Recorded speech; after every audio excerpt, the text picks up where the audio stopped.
Bonjour à tous et bienvenue pour un nouveau numéro de 100% Quintet. Ce mercredi 14 décembre, c'est à Vincennes que va se disputer l'événement du jour à l'occasion du prix Poitou-Charentes. Une épreuve qui va donc servir de Quintet avec 15 chevaux au départ sur les 2850 mètres de la grande piste. Ces 15 chevaux seront répartis sur deux échelons de départ. 11 d'entre eux s'élanceront au premier poteau et 4 au second. Autant dire que rendre la distance à ces 11 chevaux qui partiront au premier poteau ne sera pas évident. On fait tout de suite le papier et on regarde les participants.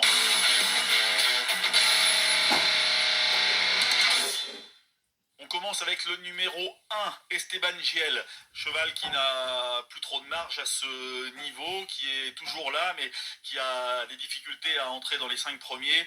Ce sera encore le cas ce mercredi, semble-t-il.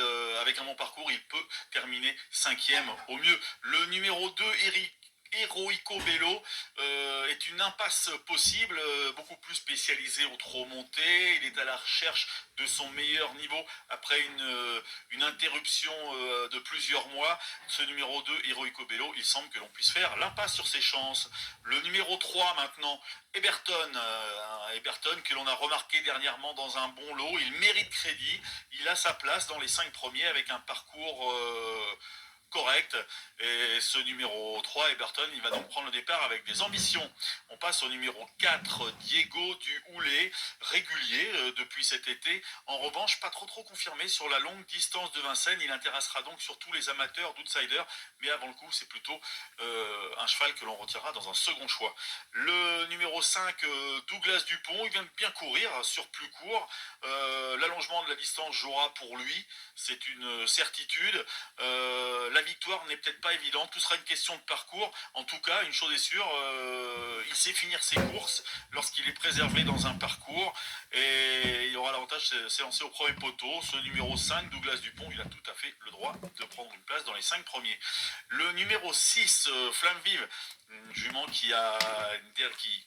dont la dernière course est prometteuse sur le parcours qui nous intéresse justement. Elle est très bien placée, cette fois elle n'aura pas les 6 ans contre elle. Ce numéro 6, Flamme Vive, c'est presque une base, peut-être pas pour la gagne, mais une base pour être dans les 5 premiers. Le numéro 7, Éclair du Mirel, là encore certainement une impasse tout à fait possible, même conseillée.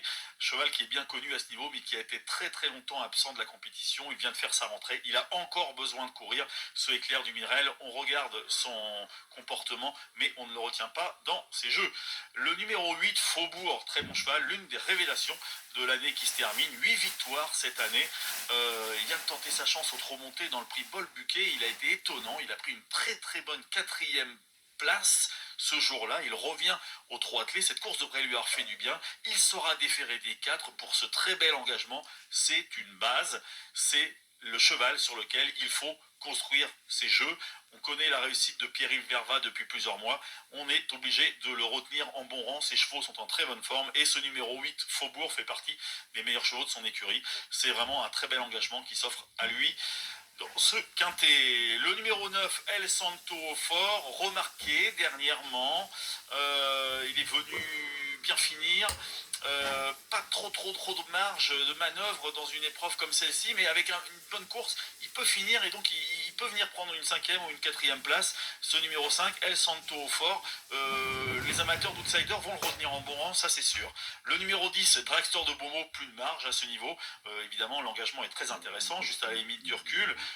Il peut terminer dans les 5 premiers, 4e ou 5e avec un bon parcours, mais avant le coup, c'est une seconde chance. Le numéro 11, enfin, Easton of My Life, très bien placé à la limite du recul. L'engagement est idéal. Eric Raffin sera à son sulky. Semble capable de confirmer ses 2 dernières victoires provinciales et pourquoi pas de venir brouiller les cartes, de venir prendre une 3e ou une 4e place. On va passer maintenant aux chevaux des 25 mètres, 4 concurrents qui vont devoir rendre la distance. Le numéro 12, 55 Bond, qui réalise une très belle année, il fera une petite rentrée, mais déféré des 4, fait toutes ses courses, c'est vraiment une première chance. 55 Bond, obligé de le retenir en bonne place.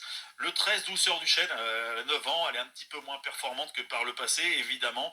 Elle va devoir rendre 25 mètres, ça ne sera pas simple, tourner autour des adversaires du premier poteau. Donc on va simplement la regarder courir dans ce quintet. Le numéro 14, Diego de Cao, première chance, cheval très régulier, toujours à l'arrivée. La dernière fois, 5e avec des circonstances atténuantes, puisqu'il a été très malheureux dans le dernier tournant. Il devrait lutter pour une place dans les 3 premiers, et peut-être même pour la victoire. Ce numéro 14, Diego de Cao, c'est vraiment une très belle chance. Nous l'aimons beaucoup. Le 15, enfin, le 15, Eline, qui vient de gagner sur un parcours similaire. Elle sera de nouveau déférée des 4 et devrait de nouveau disputer les premières places. Elle a besoin quand même d'un parcours assez favorable, elle a besoin de se faire ramener, elle n'a pas une marge énorme à ce niveau-là, en devant rendre 25 mètres, mais c'est une jument courageuse, elle a tout à fait sa place dans les 5 premiers.